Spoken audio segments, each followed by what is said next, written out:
اعوذ باللہ من الشیطان الرجیم، بسم اللہ الرحمن الرحیم۔ السلام علیکم۔ آج ہم بات کرتے ہیں کہ دعائیں اصل میں ہیں کیا؟ دعائیں ہوتی کیا ہیں؟ دراصل التجائیں ہیں جو بندہ اپنے رب سے کرتا ہے۔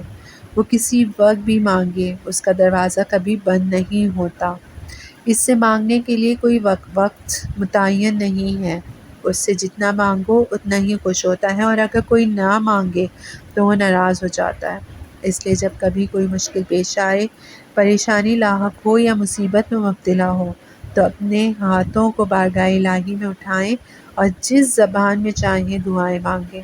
اس میں کوئی شک نہیں کہ افضل دعائیں وہی ہیں جو سرکار دو عالم نے اپنی امت کو سکھائی ہیں۔ ہمیں سنت کے مطابق ہی دعائیں مانگنی چاہیے۔ ہاں البتہ اگر آپ کو عربی زبان میں دعائیں نہیں آتی تو پھر اپنی زبان میں بھی اس سے مانگ سکتے ہیں۔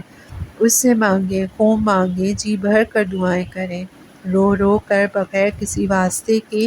وہ تو ہمیں حکم دیتا ہے کہ مجھ سے براہ راست مانگو۔ یاد رہے کہ کائنات کی ساری مخلوق اس کی محتاج ہے اور وہ کسی کا محتاج نہیں۔ اس سے مانگیں تو اس یقین کے ساتھ مانگیں کہ وہ سن رہا ہے ہماری اور ضرور قبول کرے گا۔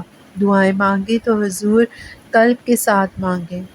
یوں تو دعا کے لیے کوئی خاص وقت مقرر نہیں ہے، بلکہ بندہ جب بھی اپنے رب کے حضور آئے وہ حی قیوم ہے۔ مگر پھر بھی کچھ واقعات ایسے ہیں جس میں اللہ تعالیٰ کی رحمتیں اور زیادہ وسیع ہو جاتی ہیں اور اس کی مہربانیوں کے دروازے مزید کھول دیے جاتے ہیں۔ ان اوقات میں دعاؤں کی قبولیت کے امکانات مزید بڑھ جاتے ہیں۔ آئیے احادیث کی روشنی میں ان اوقات کو جانتے ہیں۔ سیدہ عائشہ رضی اللہ عنہا کی مشہور حدیث ہے جس میں انہوں نے رسول اللہ صلی اللہ علیہ وسلم سے فرمایا کہ یا رسول اللہ، اگر میں لیلۃ القدر پا لوں تو کیا دعا مانگوں؟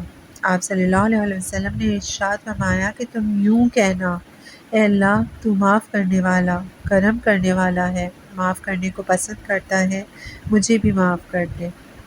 والدین کو راضی کر کے ان سے دعاؤں کی درخواست کرنا، کیونکہ والدین کی دعائیں اولاد کے حق میں قبول ہوتی ہیں۔ راقم الحروف جو کچھ بھی ہے، جس مقام پر بھی ہے، بحمدللہ والدین کی دعاؤں کا نتیجہ ہے۔ آدھی رات کے بعد اور فرض نمازوں کے بعد دعا زیادہ قبول ہوتی ہے۔ فرائض کے بعد نوافل کثرت سے ادا کرنے اور نوافل میں دعائیں مانگنے سے زیادہ قبول ہوتی ہے۔ جب انسان تشہد میں بیٹھے تو درود شریف کے بعد اور سلام پھیرنے سے پہلے جو دعا مانگی جائے وہ قبول ہوتی ہے۔ اذان اور اقامت کے درمیان جو دعا کی جائے قبول ہوتی ہے، اس لیے کہ اللہ کے رسول صلی اللہ علیہ وسلم نے فرمایا کہ اذان اور اقامت کے درمیان وقفہ میں دعا کو رد نہیں کیا جاتا۔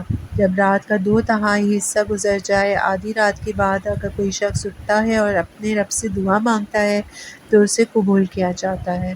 اذان کے دوران بھی دعا قبول ہوتی ہے۔ جمعے کے روز عصر کی نماز کے بعد مغرب سے پہلے ایک وقت ایسا آتا ہے کہ اس میں جو دعا مانگی جائے اللہ رب العزت اسے قبول فرماتے ہیں۔ زمزم کا پانی پیتے وقت دعا قبول ہوتی ہے۔ عرفات کے دن اللہ تعالیٰ اپنے بندوں کی دعاؤں کو قبول فرماتے ہیں۔ رمضان المبارک کے مہینے میں دعائیں قبول ہوتی ہیں۔